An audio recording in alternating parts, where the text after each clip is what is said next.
Cerebro y conducta.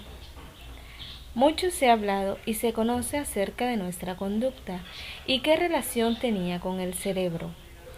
Es así que después de tantos estudios se le dio el nombre de mente, que relacionaba conducta y cerebro, pues a través de las funciones realizadas por el cerebro es que se daba la conducta. También esto era un reflejo del entorno de cada persona, en donde podía sufrir alteraciones. En los últimos años se ha evolucionado de manera más profunda en la investigación del cerebro. Tal es así que los conceptos anteriores de que el cerebro era quien regulaba la conducta era exclusivamente del individuo.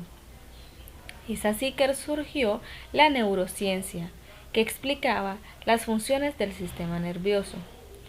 Por eso también, casi alternativamente, la psicología que estudia la conducta del ser humano tomó auge, pues utilizaba los conceptos de la neuroanatomía para explicar ciertas maneras de conducta de las personas. Se trataba de relacionar funciones del cerebro y cuál fallaba para poder, por medio de la psicología, tratar los diferentes cambios de conducta.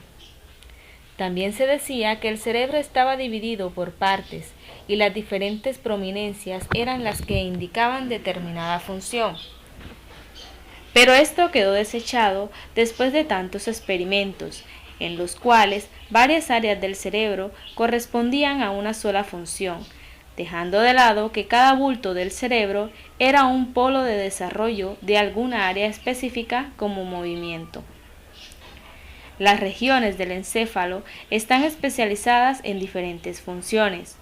Como el cerebro está dividido en hemisferios, entonces se suponía que cada uno gobernaba un lado del cuerpo. Esto significaba que si había alguna anormalidad de la conducta, se debía a la falta en algún hemisferio. Pero, ¿qué piensa hoy en día la filosofía, la biología y la ciencia de la relación entre cerebro y conducta? Aspectos biológicos. La conducta humana es una cualidad propia de los seres vivos.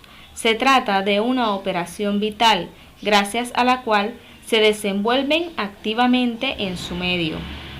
El medio ambiente del hombre está formado por todas las influencias que recibe del ser humano, desde que es concebido hasta que muere. Este medio está constituido por el ambiente físico o mundo de la naturaleza, que comprende todos los objetos y fenómenos que no son productos de la acción humana como situación o configuración geográfica, clima, flora, fauna, etc. Los diversos factores naturales influyen en el hombre condicionando en gran parte su modo de vida, ocupaciones, alimentación, costumbres y sus ciertos rasgos de su carácter. La familia, la escuela, los amigos, etc., constituyen diversos ambientes en los cuales imperan costumbres, ideas, creencias, tipos de tratamientos que influyen en el ser humano desde que viene al mundo. Los niños que viven en un lugar armonioso y comprensivo, en el cual son queridos y adecuadamente tratados, evolucionan de forma normal y son generalmente serenos y bien dispuestos para las relaciones con los demás. La cultura constituye el ambiente específicamente humano, no solamente porque es creación del espíritu humano, sino porque el hombre vive en estrecho contacto con el ambiente cultural, el mismo que influye de un modo decisivo en su conducta, condicionando su manera de ser, de sentir, de pensar y de comportarse. Aspectos filosóficos. El ser humano desde que nace está regido por leyes, principios o reglamentos que ayudan al ser humano a alcanzar estabilidades con una vida llena de gracia, alegría, satisfacciones y victorias.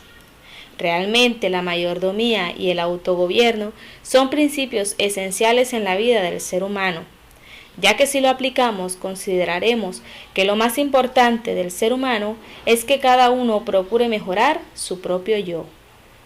Y cada vida llegará a establecerse como el ejemplo fundamental para establecerse como persona.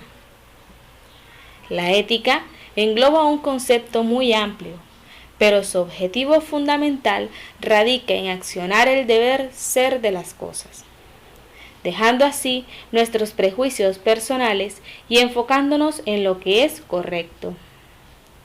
Cuando incluimos el principio de mayordomía como parte de la ética, lo hacemos porque el mismo se trata de administrar, tomar para sí las responsabilidades sobre algo y preservar la integridad.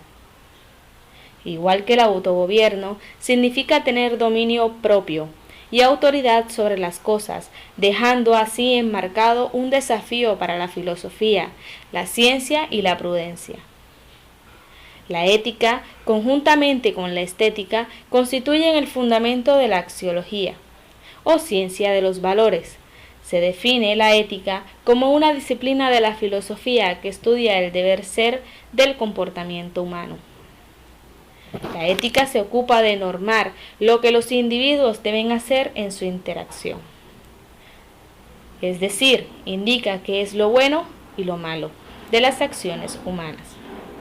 Es objeto de la ética el estudiar el carácter general de las normas de conducta y de las lecciones morales concretas que el individuo hace en su relación con los demás. Aspectos científicos. El avance prodigioso de la biología molecular y los últimos desarrollos en técnicas de análisis y modificación del material genético han proporcionado infinidad de ejemplos sobre la importancia que tiene el genotipo individual para explicar la constitución biológica de un ser vivo, sus posibilidades o deficiencias metabólicas, motoras y cognitivas, así como gran parte de sus reacciones o comportamientos habituales. La genética de la conducta inició sus primeros pasos a raíz de algunos artículos aparecidos en los años 60, basados en estudios de gemelos y de adopción, cuyos autores llamaron la atención sobre la importancia de los factores genéticos podían tener en relación con el coeficiente de inteligencia, y algunas psicopatologías como la esquizofrenia.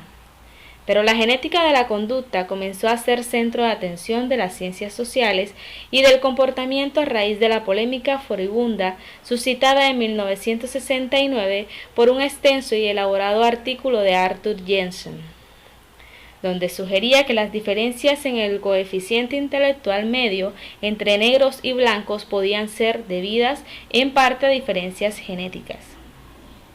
La tormenta de reacciones, acusaciones y descalificaciones que provocó amenazó la propia continuidad de la genética de la conducta como disciplina. Años después, las diferencias raciales dejaron de ser objeto preferente de estudio y la investigación aportó nueva información sobre la influencia de los factores genéticos en las diferencias individuales en cuanto a personalidad, capacidades cognitivas y psicopatología. Durante los 80 se produjo un giro total.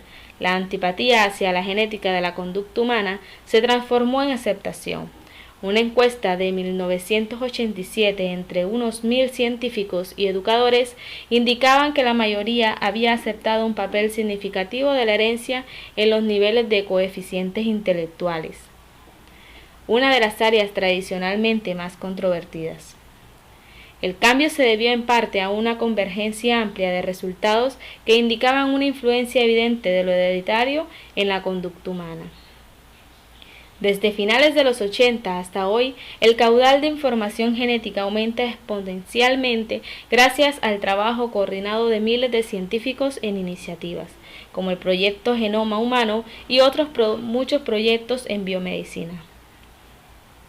Se está avanzando significativamente en el conocimiento de las bases moleculares de muchas enfermedades como SIDA, cáncer, diabetes y alteraciones metabólicas, pero no tanto en el conocimiento de los factores genéticos que explican las diferencias individuales de personalidad, capacidades cognitivas y psicopatologías. Los genetistas de la conducta reconocen que así están las cosas, seguramente por el papel tan importante que los factores no genéticos, educativos, familiares, ambientales tienen en este dominio. R. Plumbing, uno de sus representantes más destacados, insiste además en que la genética de la conducta proporciona la mejor evidencia disponible sobre la importancia del ambiente a la hora de explicar las diferentes individualidades. Al mismo tiempo, han recibido un fuerte impulso los estudios orientados a evaluar el impacto social de las nuevas biotecnologías, con el fin de evitar los tipos discriminatorios, racistas y antisociales que de las teorías genéticas hereditarias hicieron las políticas eugenistas en el pasado. El comportamiento humano, desde los inicios de su historia, se ha tratado de estudiar y comprender. Esto para tratar de aprovechar sus características en el desarrollo de actividades, o mejorarlo para permitirle al mismo vivir de una mejor manera, ya sea observando sus fortalezas, mejorando sus aspectos, y tratar de disminuir las debilidades aumentando la atención en los puntos en los que generalmente el ser humano suele fallar.